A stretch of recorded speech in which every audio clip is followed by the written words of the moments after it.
At nagbabalik po ang Tulong Abante. Ang dami na namin kwento dito, hindi pa tayo nagsisimula. Grabe. Mga kaabante, alam nyo ba, nasa taong 2026, ang pagsasaka, dati kasi ito yung sinasabi natin, na ang pagsasaka daw ay isang kahig, isang tuka. Ay nako, hindi na yan ngayon, 'di ba? Maling-mali na yung konsepto niya kasi isang click na lang siya ngayon, 'di ba? Isang click na lang at abante na ang ating ani at ang ating kita. Pero aminin naman natin no, na madalas ang pinamalaking problema ng ating mga kababayan ay ang puhunan. Natatakot tayong humiram, baka mamaya malunod lang tayo sa utang. Di ba, Kuya Romel? Yes, Ate Faith, sinabi mo pa, yung inuutang mo pambili ng binhi bago pa tumubo ang palay. Tumubo na ng triple yung utang mo, kaya sakit sa ulo, Ate Faith. Diba? Sakit, headache, Utang na galore. kami tubo. Oo. Pero ito, Oo. Pero ngayon, yes. kaya nga hindi natin hinahayaan yan, lalo na yung ating mga kaibigan no, mula sa Land Bank. Hindi natin hinahayaan, hindi nila hinahayaan na mangyari yan. Ngayong araw, sa ating bagong segment na bubuksan, ito ang pinto ng tunay na oportunidad. Dahil hindi lang ito basta pautang, ito ay diretsong pag-asenso. Ito ang tulong at serbisyo kasama ang Land Bank. Yes. Kasama natin ang mga eksperto mula sa Land Bank para himayin ang dalawang naglalakihang programa, ang Anyo Palay at ang AgriSenso Plus. Dalawa yan. Exciting yan, Ate Faith. Handa na ba kayong mag-level up at maging high-tech, mga kaabante? Seryosong usapan na may kasamang pondo at diskarte. Simulan na natin ang talakayan kasama ang ating mga panauhin. Makakasama natin ang First Vice President ng Agriculture and Sustainable Development Group ng Land Bank na si Sir Eden Hapitana. Magandang umaga po. Hello. Yan si Sir Eden. Yes. Sa loob ng higit na 3 dekada sa banking industry, naging malaki ang kanyang papel sa pagpapalakas ng mga programang sumusuporta sa mga farmers, fishers, MSMEs, cooperatives at iba pang sektor na tumutulong sa pag-unlad ng agrikultura at kabuhayan sa bansa. Isa rin siyang matibay na tagapagtaguyod ng development finance at mga programang nagbibigay ng mas malawak na oportunidad sa mga Pilipino, lalo na sa mga nasa sektor ng agrikultura. At syempre, Ate Faith, makakasama rin natin ang Vice President ng Programs Management Department 1 na si Sir Danilo Clobalde. Yes. Ayan. Magandang umaga, Sir Romel. Yes, Ma'am magandang Faith. umaga Good po. morning. Good morning po. Pinangungunahan niya ang pag-develop at pagpapalevel up ng mga lending programs ng bangko para sa publiko. At ito ang nakakatuwa. Ate Faith, siya ay isang farmer's son, anak ng magsasaka. Kaya ang puso niya ay para talaga magbigay ng serbisyo para sa mga magsasaka. Alam mo, sabi nga rin nilang dalawa ni Sir Danny at si Sir Eden, sila rin mismo. Hindi lang farmers son, farmers din. Ngayon, nagsasaka kami Yes. ngayon. Kaya, di ba Sir, po, for all you know, that's an onion magnet. Oo naman. Hindi naman Hindi po yun. Nako, eto na. Pag magagawa na tayo ng ating food trip, doon tayo pupunta sa kanyang oil By the way, farm. from Mindoro po ko. San From Jose Mindoro, Occidental, San Jose. Mindoro. Okay, Yes. alright. Mindoro. Sige po. Yeah. Paano nakapunta na po ako ng Mindoro? May Occidental, Oriental. Yeah. Yung, ano ba yung sikat po doon sa Mindoro? Yung Puerto Galera, Ayan. Oriental Mindoro Oh, yon. maraming mga ano doon sa Puerto Galera. Yeah. Yes. Ako naman po nakapunta sa Divine Word. Ayun. A Divine Word. College sa San Jose or Calapan? Dalawa San kasi. Jose. San Jose. Doon San ako Jose. graduate. Okay. Mula grade 1 Ayan. hanggang college. Marami po tayong mapag-uusapan tungkol dyan. Maya-maya. Ano po kayo? Taga Mindoro? no? Taga Mindoro talaga. Yes. Ako naman po Okay. ay tubong Mindanao, from Butuan City. From Butuan. Yes, ma'am. Opo. Malamig din doon, di ba? Yes, at saka malamig kasi madaming kahoy. Maraming At kahoy, yes. kung si Danny po nasa sa pagkain, Opo. Okay. Kayo po? kami po ay nasa industrial naman po. Ayan. Industrial Oh. plant. Kasi yung sa amin po, ang binubuhay po namin ay rubber. Rubber. Opo. Pero Rubber. by profession, I'm an aquaculturist. Before I joined Land Bank, nag-practice po talaga ako ng aking profession as an aquaculturist. Kaya yan ang puso ninyo. You have to develop the programs Yes. for farmers. Yes, and ma'am. ano. Dala-dala namin yun. Dala-dala Yung nasa ninyo Ayun puso. yun. po ang... Kaya alam natin na yung mga programa nila, ang talagang nasa harapan ay ang mga magsasaka, ang mga yes. 'di ba, ang mga Yes, beneficiaries At natin. dati rin po kami mga lending center heads. Yes. Kami nag-i-implement ng programs before. Okay. Ngayon kami ng program development na. So alam namin yung nangyayari sa Sa baba. Alam niyo Lalo nangyayari, po. yung mga tragedy kuminsan. At ano yung mga nangyayari. dapat gawin sa baba at i-implement into a program. Lalo po Kasi kayo- naranasan Yes, namin yun. naranasan Lalo ninyo. na po kayo, alam na alam nila anak kayo ng magsasaka. At Yes. magsasaka At din. magsasaka rin. Although may tao, Magsasaka. hindi ako physically ha. Mahirap po. May tao Mahirap. kami mahirap. Yes, kasi, di ba, kadalasan po kasi ang problema ng mga farmers natin is sabay-sabay tayo nag-harvest at alam naman natin po yung law of supply and demand. Yes. Yes. I-set aside na natin yung mga imports na pumapasok. Yung nga sasabihin ko, Yes, eh, opo. may ganun pa, So diba? talagang mahirap kasi i-balance dahil palaging naapektuhan yung income ng farmer. Dahil pag bumagsak yung presyo, doon na po tayo nagkakatalo. Kakaproblema. Yes. Kailangan naman po talaga yung bagsak ang presyo, paano kami. Pero kawawa din mga farmers. Yes, Oo. sir. Kaya dapat balance lang Dapat dapat. balanse. Yung maaabot ng mga bibili at yung makikita rin Kita rin. naman. Yes. Yung mga naghihirap. At diba? saka kahit gaano po kaganda ang experience po, kahit gaano kaganda ang palay or tanim mo, hanggat hindi naaani yan, at risk ka pa rin dyan. Okay. Kasi may nangyari sa amin na time ng anihan, ang ganda ng palay, dumating ang bagyo. Bagyo. Oh, halos wala kaming inani. Ayun, Nabulok yun ang lang. kawawa. Yes, Eh, sir. kasi kahit na naani mo na, minsan papunta doon Yun sa... ang mahirap na ani na, binibilad mo, Oo. walang dryer, Biglang masisira ang bumagyo. palay Opo. mo. Kasi hindi rin bibilhin niya generally ng mga traders. Right, right. Kung wala silang mga tawag dito, mechanical dryers. So, kawawang magsasaka talaga. Pero sa tingin niyo po, Sir Darren, talagang hindi na natin kayang pababain ng presyo ng bigas. That's something ang Diyos hirap ko, eh kasi ang may, manay- maraming intervention. factors Marami yan. kasing factors yan, Maraming sir. factors yung National pagbabago. Bakit government. pangako ni yun lang. Yeah. Oo. Yun. Doon na lang tayo sa yung kung ano yung mga serbisyo ang bibigyan natin sa Na mga pwede naming maibigay. Yung pwede nilang masagot. Pwede naming maitulong. Yan. Tama Yes, na po. lang tayo doon, di Yung ba? pwede nilang masagot. Okay. Yes. Sige. Sir Danny, Sir Eden, no? So, napakaraming inisyatiba ngayon para sa mga pagsasaka. Sa pananaw po ninyo at sa pananaw ng Land Bank, no? Bakit importante na maging makabago ang mga institusyon natin, no? Ang pagsasaka. Kailangan na ba talaga natin i-modernize ito? Iba? I-modernization, ika nga. Ano ang inyong pananaw tungkol dyan? Kailangan po talaga tayong mag-level up. Kasi alam naman po natin ngayon, ang sitwasyon natin, hindi na natin ma-predict yung klima, di ba? Pabago-bago yung klima, biglang may bagyo. So, kailangan natin tulungan yung ating mga farmers, bigyan natin sila ng mga tools, Okay. at i-educate natin sila yung mga bagong approach sa pagtatanim. Kasi kung palagi tayong mananatili doon sa traditional nating way of farming, maiiwanan tayo, lalo tayong malulugi, hindi natin ma-address yung mga risk, especially doon sa yung mga sa in terms sa climatic changes, Okay. no? Kasi yun talaga ang ano natin ngayon, mahirap na talagang nagpabago-bago yung klima.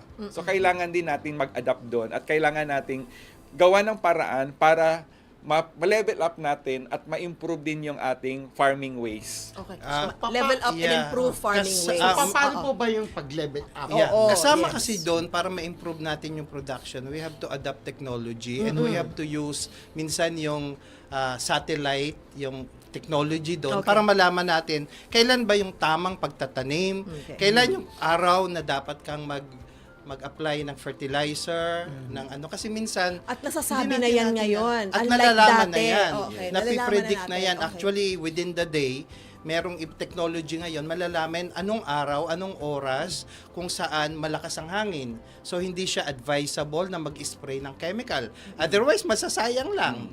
'Di ba? Alam din kung in few days, kailan uulan, malakas ang ulan o walang ulan o mahina.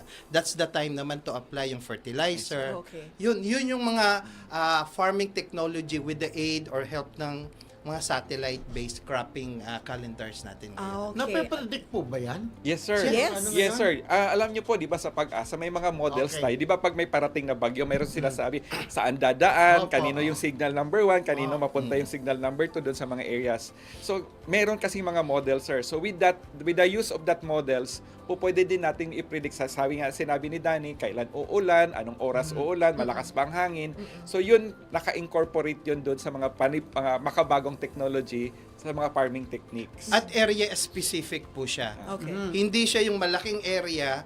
Pag nalaman doon kung ano yung area, yung location mo, alam kung ano yung weather on that day. Okay, hindi lang So, po alam, dahil hindi lang yung hindi ano, lang dahil yung Mindoro buong siya. Mindoro, Oo. region. Pwedeng, Oo. pwedeng Kaya alam na granular alam mo information. talaga. Specifically for that At particular town. ano naman yan, na prove na namin yan. Okay. Na- Yan po ba ikasama dito sa bago ninyong inilunsad na programa? Yan po Yes. ba yan? Yan po ba yan? Yes. Yes. Ito po Sige. nilaunch na karang Webes. Opo. Yes. Ano po, Yes. kwento Ayan niyo po. po sa amin itong nilaunch ninyong bagong programa. Okay. Yung nilaunch naming bagong programa is yung Anyo Palay. So this is really specific for the palay farmers, yung ating mga rice farmers, no?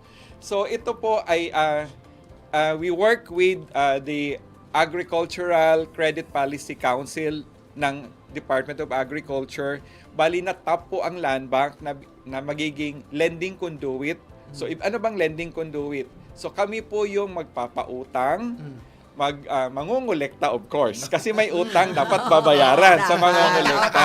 So magpa-process sa kabuuan, ipa-process namin yung Okay loan ng mga farmers na gustong itap itong mga makabagong technology. Okay. And at the same time, ang land bank din ang naatasan na mag-identify kung sino yung mga technology providers. So dalawa po yung players dito, the technology providers and the farmers who will become the subscribers of the technology. So ano to? Fund management, credit management, identification of possible technology providers. Okay. So, sir, ano ba ang mabibenepisyo ng mga farmers? Kung Okay. yun yung next na tanong, Yes dapat po, kasi yes palaging po. gano'n. Ano bang Opo, mabibenepisyo opo. namin? Sa pamamagitan nito, doon sa credit side, magbibigay, ang land bank po ay magpapautang doon sa mga interesadong mga farmers na mag-adapt doon sa technology na pinoprovide ng ating technology service providers. Okay. So, ano yung technology? Paano namin ma-benefit? Sa pamamagitan po ng ating mga cellphones, kung meron tayong smartphones, kasi doon po yun mailoload. Yung At doon sila ating app. makaka-access. Doon sila Sa makaka-access. cellphone nila na Oo, yan. makikita nila yung sinasabi namin na ano bang forecast ng ulan. Makikita din nila doon kung kailan ang schedule ng NEA na maglalabas ng tubig. Kasi may schedules po yun. May tinatawag kasi tayong planting calendar. Yes, yes, especially yes.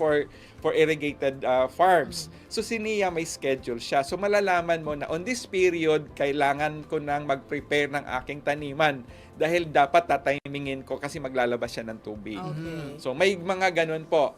Mayroon din po nakapaloob doon sa technology na ay sinasabi namin yung agronomy. So makikita natin doon may mga protocols po. So halimbawa, kung hybrid rice ito, kung anong particular hybrid rice, mayroon siya sasabihin niya kailan ka magbigay ng pataba, kailan ka mag-fertilize, kailan ka mag-apply ng pesticides. Dito din po pwede yung farmer na ay may na-notice ako doon sa aking kakaiba yung mukha ng dahon ng aking palay.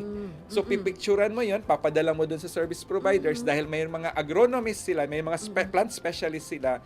Bibigyan ka din nila ng mga recommendations kung anong gagawin mo doon. So interactive ito. So mas Okay. madali, kumbaga mabibigyan natin ng solusyon yung mga farmers kung anong gagawin nila sa kanilang mga pananim. So ito po yung ini-encourage ninyo dito sa Anyo Palay na gamitin ang technology na to para mas Ma-improve nila yung kanilang mas precise ang kanila. Yes. Hindi lang nila huhulaan or iko-calendar na sa Yes. araw na to. Hindi ka natitingin Hindi sa ka natitingin sa taas taas. kung uulan ba o hindi because alam mo na. Alam mo na uulan talaga. Oo. Kasi Wala, po- more or probability, Kasi po, the probability. sa ngayon, sinasabi ni Danny kanina, halimbawa nag-apply ka di ka nagtingin, hindi mo alam na uulan. Mayroon palang forecast na uulan sa hapon. Nabigay mo yung pataba mo. Anong mangyari doon sa pataba mo pag malakas ang ulan? Di nalusaw yun. Oo, sayang. So, hindi Sayang. napunta sa pananim mo. Oo. Kundi napunta sa ilog dahil natangay na siya ng tubig. So, Kunyari, sayang po ayan. yun. Kung mag-a-apply ka, kunyari may problema, may disease o may pest, mag-a-apply ka, mag-spray ka ng chemicals. Pag-spray mo, uulan lang din, sayang. din. Oo. Tapos malakas ang hangin. So, may mga time doon kung kailan malakas ang hangin, hindi advisable mag-spray. May oras na ito ay mahina ang hangin. That's the time advisable. Actually, para hindi masayang yung mga So ginastos. itong programa pong ito is to encourage that, di ba? Yeah. Marami Yes. na po ba ang Yun po yung mga gumagamit nito? pinoprovide ng ating mga technology Dito, service partners. provider. Okay. Part of the services po Okay. nila yun. Actually, sa Pilipinas, medyo bago to. Okay. But in some developed countries, Ginagawa na. ginagawa Ginagamit talaga na. ito. Oo. So, Long ago. long ago. Long ago. Yeah. Kaya that's why we're also... Humahabolan tayo. Oo. Okay. Kailangan nating, sabi ko nga, mag-level up. Makasabay, di ba? Makasabay. Oo. Kasi to make our agriculture sustainable. So, kailangan talaga. Wala na tayong way. And that's actually the most ito yung kung based on science kasi, mas siya, systematic and talagang precise na. Kaya yung sinasabi nating smart agriculture. Kaso naman po, hindi naman lahat ng farmers yata ay open sa ganyan. Ano po ang masasabi ninyo para doon sa mga farmers na medyo natatakot sa humawak ng ng smartphones At sa ano po? pipipindot ng mga kung ano-ano. At saka sino po ba yung qualified para saan nyo pala? Una sa lahat, Yan, dapat ikaw ay rice farmer, no? Small rice farmers. Okay. So, sino po yung mga small rice farmers natin? Ito yung mga may sinasaka na 5 hectares and below. So, qualified ka nun. Minimum 5 qualification. hectares. Pangalawa, dapat ikaw ay registered sa RSBSA or yung Registry System for Basic Sector in Agriculture. Ito yung official record ng Department of Agriculture ng lahat ng mga legitimate farmers. So, yun yung mga requirement. Dapat, of course, maganda yung record mo. So, wala kang past due sa land bank. At dapat, syempre, of course, may actual kang lupang sinasaka. Dapat meron. Yes, no? of course hindi yung, naman. hahanap pa lang ako. Para sa yung cellphone mo kung wala ka naman sinasaka. Hahanap pa lang ako. Sa Hindi Mindoro. pwede. Ay, oo. Kasi hindi ka rin papayagan ni TSP kasi yung TSP part of their responsibility is to ensure na yung mag-a-avail or ay eligible talaga dito. Alright. They will also have to undergo training. Training. Provided by the TSP Yes. May on training how din. to use yung gadget na yon at saka yung Right, technology na yon. So, para hindi matakot na, kasi nga yung sinasabi ko Yes. kanina na medyo takot ang mga iba na magpipindot, baka kung ano-ano mapindot, Actually, diba? isa yun sa responsibility ng TSP to ensure na naiintindihan at i-accept ng farmer at makita nila ano yung benefits pag ginamit nila yung technology na to with the use of the cellphone. Okay. Yung mga So farmers- talagang digital ang Digital talaga. ang concentration nitong programa Yes. ito. At para sa mga rice farmers, Rice farmers. small rice farmers, 5 kapag- hectares and 5 hectares and ilan ang hektarya mo? Sa dami. So, hindi ka Hindi ka naman qualify, sir. 5.1. Wala akong hectare. Yun ang Kaya hindi hindi ako pwede. qualified. Hindi ako Pero wag qualified. pong mag-alala kasi wag mag-alala para doon naman sa mga rice farmers natin, ang area nila ay more than, meron naman pong iba pang lending program si Land Bank na meron. nakakaakma para sa kanila, sa pangangailangan nila. Yun yung Okay. isa pang programang pag-uusapan natin. Ano po ang programang Yan yan? yung Agrisenso Plus Yan. lending Iba program. naman, ito Yan. naman. Sige, kwento nyo naman po. Yeah. Kung yung sa anyo pala ay para sa 5 hectares and below Ito at naman. digital, no? Digital, ang kailangan push. talaga yon. Kailangan digital ang push yes. nitong ng programa, no? Ito naman si Agrisenso Plus Yes. para sa 5.1 katulad ng Hindi naman. maraming hektarya hindi. Pasok pa din Parang yung 1 to 5. pasok Pero pa. including pa rin kahit ikaw ay large farmer. Okay. So lahat pwede. Kasi sa Agrisenso Plus Lending Program, it covers small farmers, Okay. fishers, Okay. agrarian reform beneficiaries. I'd like to emphasize, kasama po dito yung mga new graduates in agriculture And and fishery. agriculture-related courses and fisheries. Okay. So, Bakit po yun ini-emphasize? Ma'am, kasi po ngayon, kung titingnan natin sa statistics, tumatanda na po yung ating mga farmers. And in fact, maraming nagsasabi that the average age of our farmers is already 57 years old. Oh, wow. Oo. Yes. Aging na. Pa-senior Aging na. citizen Senior na. Oo. So, what can we expect kung Oo. patanda at wala nang pumapasok na mga bago? Oo. Paano yung food security natin? Sila yung Yeah. mahirap, hindi na marunong mag-pinto. So, Tanders na. Tanders. So, paano yung food security natin Yes, kung mauubos yes, na yung yes. farmers natin? Yes. So, that's why we encourage, and for this, we encourage the new graduates to venture into agriculture. And in fact, sabi nga namin, hindi natatawagin dapat farmer. Ang tawag sa kanila dapat is agripreneurs. Agripreneurs. Oo. Diba, bago yan, ha? Agripreneur, Yeah. Kuwero Mel. Ang So hindi ka lang into production, Production. even other Value adding value pa pwede. adding Oo.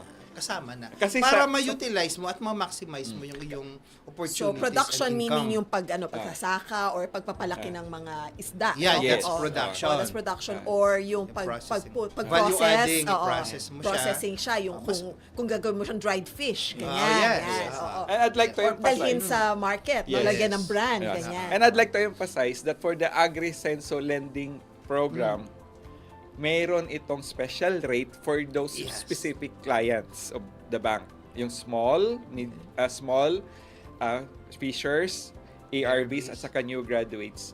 Yung interest po nito ay nasa 3% per annum. per annum. Per annum po, hindi per month. Wow. Per Per annum. Saan ka makahanap ng mga Wow. pautang na 3% per annum? So on a monthly, that's Wow. 0.25% per month. Wow. Ano po ang tumatakbo ngayon, di ba? Pag sa labas, Oo. 5, 6, Yes, 7, exactly. So 10, may 15 pa nga Yes. per month. Oh. And So this is ano only naman to- 0.25%. This is really to encourage the farmers to venture in agriculture and to continue to produce food. Kung minalas ka na oo. 5-6 ang mapuntahan mo. Yeah. 20% po pa, yun. diba? Oo. 20% per month. Yes. 0.25. 0.25. And kaya po may plus yun. Kaya po may plus Yun yun. na yun. Dahil po may kaakibat po itong libreng credit life insurance at And- saka life insurance. Oh. And if you're producing a crop, may kasama din po itong free production insurance courtesy of PCIC provided. Sabi ni Danny, dapat nakalista Registered po kayo ka sa doon sa RSBSA. RSBSA. So, Ito yung listahan ng lahat ng mga qualified farmers. and Okay. fishers. And fishers. Sa buong So, kumbaga, Pilipinas hindi po. lang po ito basta loan. No? Oo. Yeah, kasi may kasamang component Oo nga itong eh. Agrisenso Yes. Opo. na sister program namin, yung Ascend program. Okay, Ayan, yan. Sige Kasi po. si Ascend Go program- tayo sa Ascend program. Ayan na. Ascend. Ascend. Ascend. Kaya namin Pataas. sinasabing kasi kailangan sumulong, di Yes, ba? sumulong, Kasi tumaas. yun na nga, kasama kasi dito sa programa ng Ascend is yung pagbibigay ng capacity building. So may mga trainings, even yung pag ng smart agriculture that will form part of the trainings or capacity building program which Land Bank will also provide together with our conduits also because we identified at mga training providers, even we work with CDA, ATI, Department of Agriculture, DAR. So it's a holistic approach na ang talagang namin is layunin is masuportahan yung pangangailangan ng ating mga farmers in terms of leveling up their learnings about agriculture. Ano katagal na po itong Agrisenso Plus natin? Almost 2 years na siya kasi launch natin to nung May 2024. Okay. And as of now, Marami-rami na actually po ang as of ano niya. March, we have released 3.6 billion na po loans. Wow. Benefiting around 15,000 new or first-time borrower dito sa Agrisenso Plus na New to. or first-time Ay, borrowers. And marami dito mga bata, I suppose. Kasi yun yung Yun in-encourage yung ninyo. kasama Oo, yun. oo. Kasama Saka yung sila. mga Kasama sila. mga magsasaka talaga ngayon. Okay. And we have been actively promoting itong program nito. Meron na po kaming 14 regional launches Okay. all across the Philippines para lang po ipaalam Okay. sa lahat ng magsasaka at mangingisda na may gantong bagong programa si Landmark. This is in partnership po with the DA, DAR, NIA, NFA, and also the municipal agriculture offices natin. Parang tulungan lang po with different natin. Yung 15,000 farmers that you have already served, yan po ba ay malaki o marami pa kayong gustong Madami pa. Marami pa. That's Marami pa. precisely the reason why marami pa kaming mga upcoming launches in different areas and regions. Okay. Because we want to have a more outreach pa. Okay. Kasi sabihin na natin, madami pa nga kaming talagang gagawin. Marami pa. Kaya nga nandito kami ngayon. Opo. Saan po kayo papupunta? By June, we will be going, recently kasi galing kami ng Kamsur. Okay. By June, we will be going June 5. June 5, we June will be going 5. to North Cotabato. Tapos, Tapos mayroong Ligaspi. Ligaspi, June 26. June 26. So, Ligaspi. may marami pong Tacloban pa. may Tacloban. So, may marami pong September. activities na naka-line up for this AgriSenso Plus Lending Program. And I would like also to emphasize na hindi lang po yung mga small farmers yung sinusuportahan ng programa nito. Even the small and medium enterprises na into agriculture, okay. even the mid-size businesses and even large corporation can avail the program. Okay. To become an anchor firm. Ano ibig sabihin ng anchor firm? Ito po sila yung tinatawag na, kasi hindi naman po pwedeng produce ng produce, wala namang mag-a-absorb ng ani, di po ba? Or magpa-process ng ani. So kasama po ito sa ASEN at saka sa ating AgriSenso Plus Lending Program na suportahan na dapat may papupuntahan na market itong mga produce ng ating mga farmers. So yung mga ating tinatawag na anchor firms, they will become the processors or the consolidators so that mayroon talagang steady market yung ating mga producers. And they also provide farming technologies doon sa mga partners nila. So sa pamamagitan ng mga anchor firm, nakakarating kami mas mabilis. Okay. Doon sa mga partner kasi established na yun eh. Right. So we'll just have a partnership, a tripartite agreement or anything para mas lalong mapabilis yung paglo-loan at maka-avail ng yung mga partner nila. At gusto ko lang idagdag yung production loan ni Landbank sa AgriSenso Plus, wala pong collateral Basta production walang loan. collateral. It's a clean loan. It's a clean loan. Grabe. Last Saan class nakakakita nun? 0.25 Sir, per month. kailangan mo lang talagang, ang sekreto Mas doon, walang collateral. ang sekreto doon, kailangan mo lang talagang magbayad ng utang mo para makautang ka Makautang ulit. ka ulit. So Yun ang tuloy-tuloy. lagi Habang sinasabi. nagbabayad Yes, ka, yes. kaya sabi na namin palagi, pag may mga kami, launching, Sir, Ma'am, Nay, ang utang ay dapat bayaran. Teka, Para sunod. po tuloy-tuloy yung makautang utang uli. Oo. Pero kahit po ba hindi farmers, pwede mangutang. Tulad- Ako, mangungutang ako, di ba? Tulad Basis ng natin, buhay. Kapag diba? hindi ka- Dahil Sir, 2025 sasagot- yan, Konti diba? ang interest pala eh. Sasagutin Ay, kita, sir.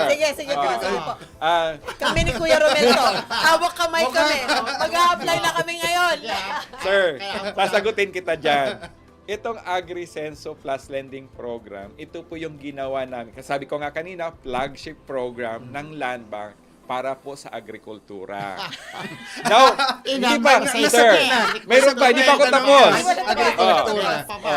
Para naman po sa ating mga maliliit na mga negosyante, mayroon po tayong banner program din na nilaunch namin. Ano naman po ang December. pangalan niya? Ito po yung Banner. tinatawag naming Lifting MSMEs. Okay. So yun po yung sasagot sa tanong mo. Sa tanong ninyo. So, Pero kung yun- dapat may negosyo mo Oo. na rin. So kung negosyante ka, maliliit ka na negosyante, Hindi ka nasa agri. mayroon din po kaming programa Para para, sa po dyan. Kahit hindi agriculture. Yes. Oh. Pag agri-related, Ah. yan, AgriSenso Plus. AgriSenso, Lending oo. Program. Pag Pagka non-agri-related, Yan, ito the po yung lifting. lifting MSMEs. Okay. Yun yung sinasabi namin, sir, na wala kaming iiwanan. Oo Lahat po pwede. Lahat ng nasa laylayan kasama. pwedeng pautangin ng land. Oo nga, kaya akala natin kasi land bank, no? So, Lupa. pero hindi, lupa, no? Has Oo. anything to do with the land. Pero hindi pala. Kailangan, MSMEs also. Kailangan lang siguro yung maglo-loan kasi dapat medyo maganda naman yung record mo. Right, Kumbaga, oo, siyempre oo. ganun naman talaga, 'di ba? Opo. Kailangan mo bayaran yung dating utang para maka-avail ka. Kung meron kang existing loan paano ngayon, po ayusin muna with Land Bank para Para maging maka- eligible ka. para po doon sa mga natrahedya. Yeah. 'Di ba? Meron po bang suporta na gagawa para doon sa mga ganong klaseng Po, meron po din, ma'am. Kompleto may nga. loan, Sabi tapos ko may nga eh. trahedya, Yeah. 'di ba? Doon sa ating AgriSenso Plus Lending Program, may naka-built-in po doon na mechanism kung sakali pong tatamaan yung mga ating mga ng sakuna or mga bagyo. Pero sa Land Bank po as a whole, we have a parang umbrella program that covers all types of clients that whenever na-hit po ng mga trahedya, kalamidad, mayroon po tayong tinatawag na CARES Plus lending program.